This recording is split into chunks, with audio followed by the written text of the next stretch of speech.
Now let's get to it. It has to do with COVID-19. Taong 2020, walang duda, ang mga sinyalis o palatandaan sa katapusan ng mundo na sinasabi sa Biblia ay nangyayari na. Ang tanong, kailan ba talaga ang katapusan ng mundo? At handa ka na ba? Habang si Jesus ay nakaupo sa bundok ng mga olibo, palihim siyang tinanong ng kanyang mga alagad, kailan po ba mangyayari ang mga sinasabi ninyo?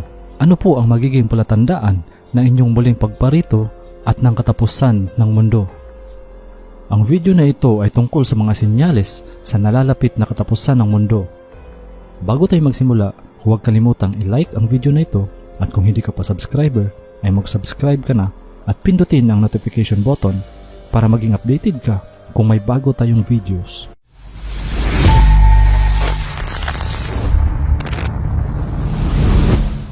Shoutout pala kay Alexan Ladre, ang pinakaunang nag-comment sa last video natin. Number 10. Nagpapanggap na sila si Kristo.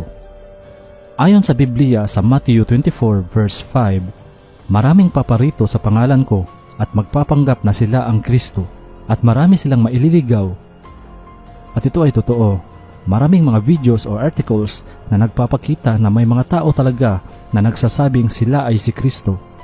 Di lang yan totoo. Ang sinabi ng Biblia na marami silang maililigaw.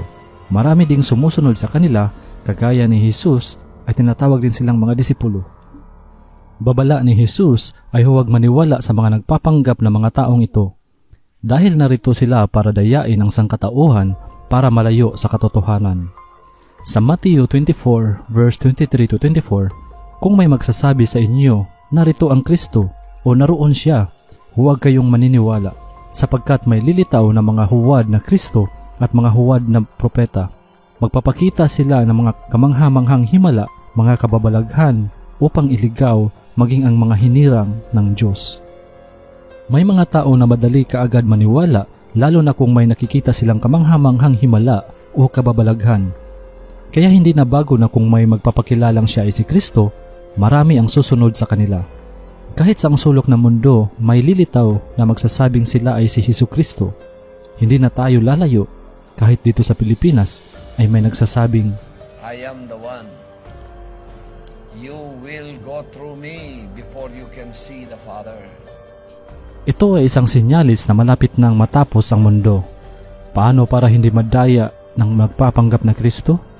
Maging mapanuri at basahin at pag-aralan ang Biblia araw-araw at hingin sa Diyos na nasa langit na gabayan ka sa katotohanan. Number 9. Labanan at mga balitang digmaan. Kung ating alamin sa ating history, ang mundo ay dumaan na sa maraming digmaan. Ilan sa mga ito ay ang Crusades, Mongol Conquests, 100 Years War, World War I at World War II. Ang kinakatakutan ng marami ay ang US-Iran conflict noong January 2020. Pinangambahan ng nakararami na kung hindi maayos ang gusot ng dalawang bansa ay hahantong ito sa World War III.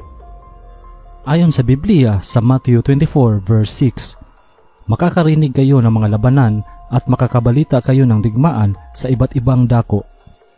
Ngunit huwag kayong mababahala dahil talagang mangyayari ang mga iyon, bagamat hindi pa iyon ang katapusan ng mundo. Sa ikapitong bersikulo ng Matthew 24 sinasabi na, maglalaban-laban ang mga bansa at gayon din ang mga kaharian. Ang mga nangyayaring mga labanan ng mga bansa ay hindi pa katapusan ng mundo.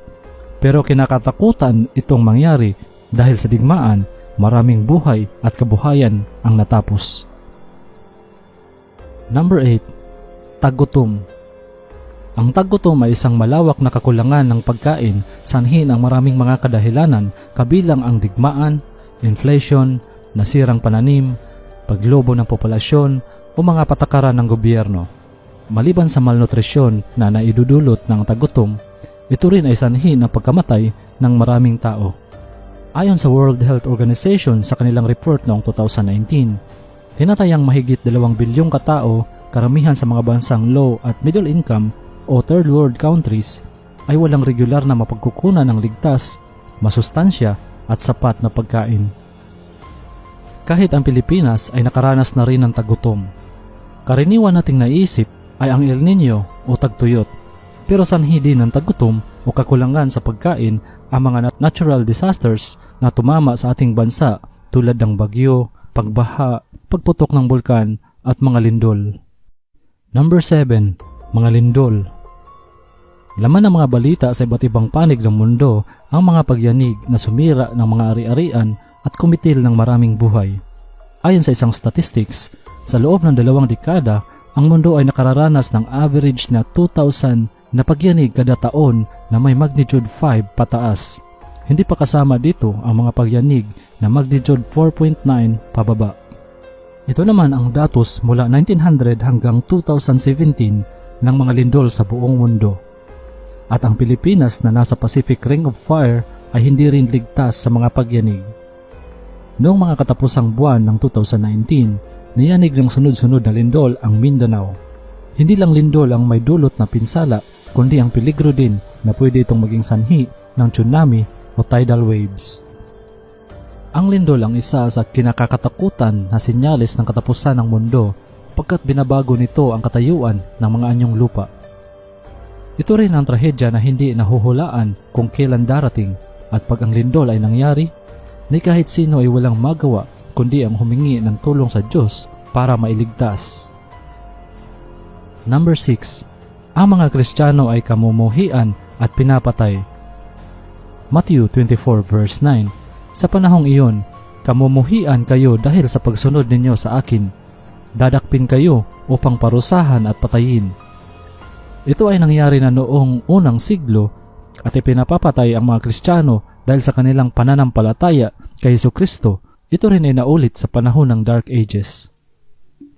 Ang persecution na nangyari sa mga Kristiyano noon ay nangyari na din ngayon tulad sa mga lugar ng Gitnang Silangan, China, Hilagang Korea, Pakistan, India, Nigeria, Egypt at sa mga lugar na hindi naniniwala kay Kristo kung saan maraming mga Kristiyano ang pinapatay dahil sa kanilang pananampalataya.